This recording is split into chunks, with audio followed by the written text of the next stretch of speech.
Qual será o novo presidente do Brasil depois do fim do governo de Michel Temer? A situação está bastante imprevisível. Apesar de ser favorito nas pesquisas de intenção de voto, o ex-presidente Luiz Inácio Lula da Silva tem cada vez mais difíceis as chances de voltar ao Palácio do Planalto.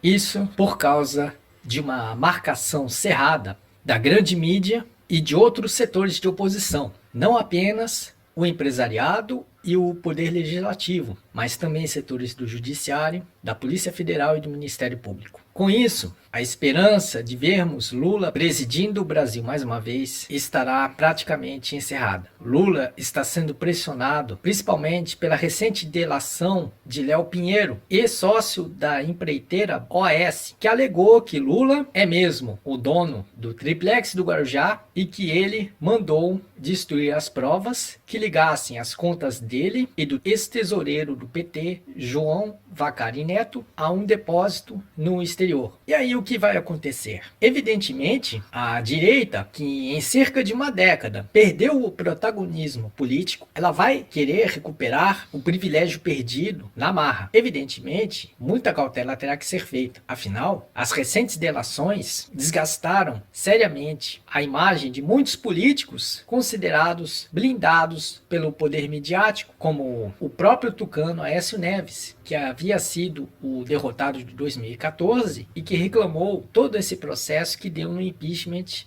da rival Dilma Rousseff. Então, com o desgaste de Aécio e de outros nomes, como Geraldo Alckmin, José Serra e outros, então a grande mídia também precisa ter o seu protagonismo. Ela vai querer o mais do mesmo? Não. Talvez seja arriscado apostar em Jair Bolsonaro, porque apesar dele ter uma grande legião de fanáticos, é muito complicado para a chamada plutocracia em geral que ele venha a governar o país. Até porque ele é o tipo do direitista que costuma ir longe demais. Tipo, por exemplo, o Eduardo Cunha, que era o direitista útil de uma situação, mas depois acabou sendo preso.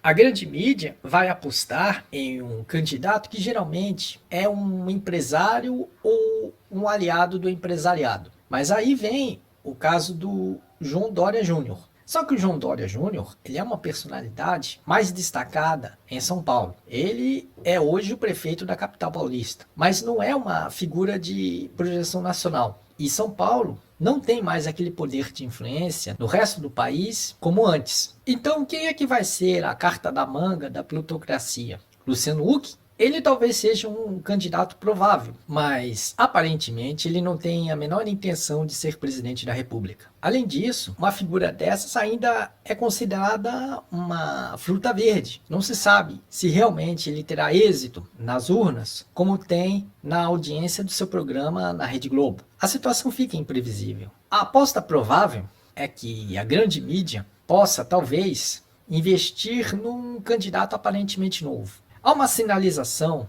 de que o PSDB esteja cedendo lugar aos poucos a um partido emergente, chamado Partido Novo, até porque as elites vão ter que criar um discurso de renovação. Talvez a grande mídia, querendo exercer um protagonismo nos tempos futuros, possa apostar ao lado do empresariado e de outros setores das elites num candidato inédito, possivelmente algum empresário mais destacado, porém considerado virgem na vida política. Alguém talvez que pudesse estar envolvido em menos polêmicas possível. Um candidato que possa representar também algum apelo para o público juvenil. Nesse caso, Luciano Huck preenche o requisito, mas ele também é alvo de uma forte polêmica, principalmente em vários escândalos que são divulgados na internet. A ideia, então, é botar um empresário que tem um forte apelo ao chamado jovem médio, que ultimamente anda sendo muito conservador, mas que também não seja envolvido com tanta polêmica. Porque a polêmica, ela é boa para promover a fama de alguém, mas ela não garante o sucesso das urnas. Ela pode transformar alguém num popstar, mas é difícil que ele seja um presidente da República. O que podemos avaliar, no entanto, é que as elites vão lutar com todo o seu dinheiro para dar fim à era Lula, à era Dilma, à era PT. Infelizmente, a forte pressão das elites, ansiosas em recuperar o protagonismo, vão impedir que haja um novo governo progressista. E além disso, as elites estão empurrando a realização das reformas trabalhista, previdenciária e a implantação da terceirização generalizada e a aplicação das restritas verbas públicas para educação e saúde e outros setores. Essas elites vão querer que o Brasil seja governado novamente por um político neoliberal. Talvez não tão ameaçador quanto o Jair Bolsonaro e nem tão impulsivo quanto Michel Temer, mas com toda certeza alguém que não será comprometido com as classes populares e que apenas fará o Brasil ter crescimento econômico dentro dos limites que esperam as elites que dominam esse país. Infelizmente, o Brasil terá um futuro sombrio. Pelo menos, vamos esperar que esse futuro seja menos sombrio